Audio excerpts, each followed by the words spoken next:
जब हम आपदा की तैयारी के बारे में सोचते हैं तो दिमाग में क्या आता है? शायद एक फर्स्ट एड किट, कुछ जरूरी सामान, बस। असल में वो तो कहानी की बस शुरुआत है। आज हम बात करेंगे असली लचीलेपन की, जो उस किट से कहीं कहीं आगे है। ये हमारे दिमाग और हमारे समुदायों को अंदर से मजबूत बनाने के बारे में है। देखिए, जब कोई आपदा आती है तो हमारी नज़र टूटी हुई इमारतों और सड़कों पर जाती है, लेकिन जो असली नुकसान है ना, वो अक्सर दिखाई नहीं देता। वो हमारे मन पर, हमारे समाज पर गहरे निशान छोड़ जाता है। ये ऐसे जख्म होते हैं जिन्हें भरने में कभी-कभी सालों लग जाते हैं। तो फिर सवाल ये उठता है कि इस अनदेखी तबाही के लिए हम खुद को तैयार कैसे करें। चलिए, आज इसी सफर पर निकलते हैं।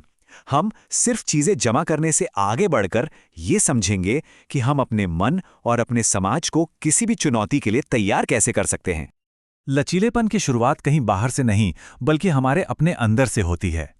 इसकी पहली सीढ़ी है ये समझना कि आपदाएं हमारे दिमाग पर असर कैसे डालती हैं। तो चलिए यहीं से शुरू करते हैं। आपदाओं के बाद की सबसे बड़ी मनोवैज्ञानिक चुनौतियों में से एक है ट्रॉमा। ये सिर्फ उदास होना नहीं है। सोचिए, ये एक ऐसा भावनात्मक तूफान है जो किसी की भी हिम्मत को पूरी तरह से हिलाकर रख सकता है और उससे उबरना बहुत मुश्किल बना देता है। ट्रॉमा के लक्षण हर किसी में अलग हो सकते हैं। हो सकता है किसी को बार बार वो भयानक मंजर याद आएं, या कुछ बहुत उन जगहों पर जाने से डरने लगें जो उन्हें उस घटना की याद दिलाती हैं। कई बार लोग बहुत ज्यादा बेचैन रहते हैं, ठीक से सो नहीं पाते, या फिर खुद को सबसे अलग थलग महसूस करने लगते हैं। इन संकेतों को पहचानना ही इससे उभरने का सबसे पहला और जरूरी कदम है। और यहाँ एक बहुत जरूरी बात समझने वाली है। ट्रॉमा से निपटना सिर्फ मजबूत बने रहने के बारे में नहीं है, बल्कि ये एक हुनर सीखने जैसा है। और इस हुनर को हम कहते हैं इमोशनल इंटेलिजेंस, यानी भावनात्मक बुद्धिमत्ता। ये 5 स्तंभ है ना, ये हमारे लिए एक तरह का सुरक्षा कवच बनाते हैं। पहला, अपनी भावनाओं को समझना। दूसरा, उन्हें काबू में रखना। तीसरा, मुश्किल वक्त में भी हार ना मानना और खुद को आगे धकेलना। चौथा, दूसरों के दर्द को महसूस कर पाना। और पांचवा, लोगों से जुड़ाव बनाए रखना। ये सब मिलकर हमें किसी भी संकट से लड़ने की जबरदस्त ताकत देते हैं। लचीला होने का मतलब ये बिल्कुल नहीं है कि सब कुछ अकेले ही करना है। हाँ, खुद को शांत रखने के तरीके अपनाना, अपनी दिनचर्या बनाए रखना बहुत जरूरी है। लेकिन ये जानना भी उतना ही जरूरी है कि कब किसी विशेषज्ञ की मदद लेनी है। याद रखिए, मदद मांगना कमजोरी नहीं, हिम्मत की निशानी है। सोचिए, जब एक इंसान मजबूत होता है तो वो एक चिंगारी जैसा होता है। लेकिन जब कई सारे मजबूत लोग एक साथ आ जाते हैं तो वो एक ऐसी ढाल बन जाती है जो पूरे समुदाय की हिफाजत करती है। चलिए देखते हैं कि ये सामूहिक ढाल बनती कैसे है। इसका सबसे अच्छा और सबसे शक्तिशाली उदाहरण हमारे स्कूल हैं।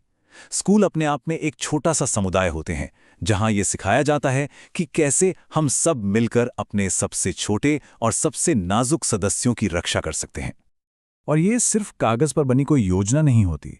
इसका मतलब है बच्चों को आपदाओं के बारे में सिखाना, बार बार ड्रिल कराना, ताकि वो तैयार रहें। और ये पक्का करना कि हर किसी को पता हो कि आपात स्थिति में क्या करना है। ये एक पूरा टीम एफर्ट है।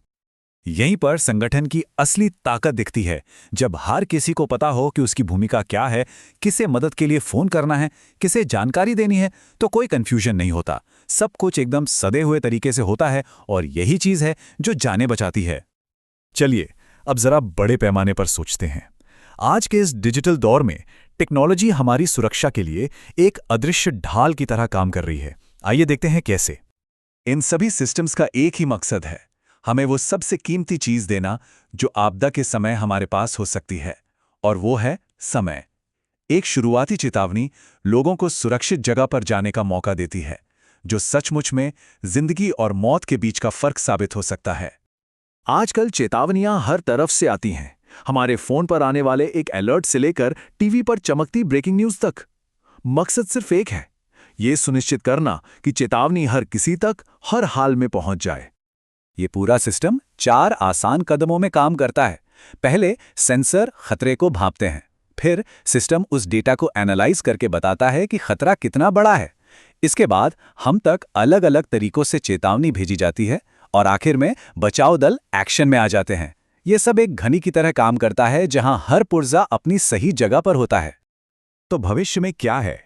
आने वाले समय में आपदाओं से बचने के तरीके और भी स्मार्ट, तेज और ज्यादा कनेक्टेड हो रहे हैं। चलिए एक नजर डालते हैं कि कल की दुनिया कैसी होने वाली है। सबसे पहले आता है आर्टिफिशियल इंटेलिजेंस यानी एआई। एआई हमें सिर्फ आपदाओं का सामना करने में मदद नहीं कर रहा, बल्कि उनके आने से बहुत पहले ही उनकी भविष्यवाणी करने में मदद कर रहा है। ये वाकई में एक गेम चेंजर है। फिर है इंटरनेट ऑफ थिंग्स या आईओटी। जरा कल्पना कीजिए कि हर जगह छोटे छोटे स्मार्ट सेंसर लगे हैं जो नदियों के पानी के स्तर से लेकर हवा की क्वालिटी तक हर चीज पर रियल टाइम में नजर रख रहे हैं। ये हमें खतरों की एक जीती जागती पल पल बदलती तस्वीर देता है। और तीसरा और शायद सबसे शक्तिशाली ट्रेंड है लोगों की अपनी ताकत। अब मोबाइल ऐप्स के जरिए आम लोग भी अपने फोन से जमीनी हकीकत बताकर सूचना देने वाले बन सकते हैं। ये है असली सामुदायिक शक्ति, जहां हर कोई एक रक्षक है। आखिर में सारी बात यहीं आकर रुकती है। टेक्नोलॉजी और योजनाएं कितनी भी अच्छी क्यों न हो, वो तभी असरदार होती हैं जब लोगों के बीच विश्वास और मजबूत रिश्ते हों। यही भरोसा और एक दूसरे का साथ ही किसी भी समुदाय की असली ताकत है। तो याद रखिए, तैयारी कोई मंजिल नहीं है, ये एक सफर है। एक ऐसा सफर जो हमेशा चलता रहता है। और ये हमें एक बहुत ही जरूरी सवाल पर लाकर छोड़ता है। आपका समुदाय असल में कितना तैयार और कितना लचीला है?